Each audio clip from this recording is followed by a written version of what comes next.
In this video, you'll learn how to achieve a deep male voiceover using ElevenLabs. By the end of this guide, you will be able to navigate the platform effectively to select and adjust the voice settings for optimal results. Begin by logging into your ElevenLabs account. Open your preferred web browser and navigate to ElevenLabs.io. Once the page loads, sign in using your account credentials. After successfully logging in, you will be directed to your dashboard. From here, locate and click on the text-to-speech or speech synthesis page to access the voice generation features. Next, you need to choose a male voice.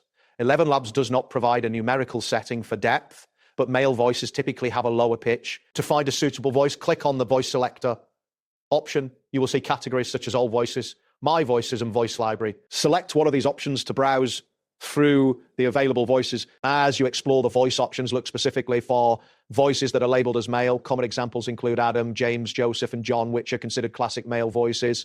Additionally, if you have a voice library, you can filter the voices by selecting male. Keep in mind that some older male voices may be categorized as legacy voices, which often possess a deeper tone than the newer default voices. After selecting your desired male voice, it is time to adjust the voice settings for a deeper sound. Begin by setting the stability to medium. This setting helps ensure the voice sounds natural, avoiding a robotic tone that can detract from the listening experience. Next, adjust the similarity or clarity setting to medium or high, which will help maintain the quality of the voice during playback. You should also modify the style or emphasis setting to medium, as this adds weight to the words spoken.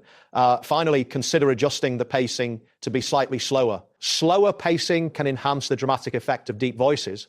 It is advisable to avoid extreme settings in style or exaggeration, as these can result in an unnatural voice output. That wraps up today's guide. Thanks for watching, and catch you in the next tutorial.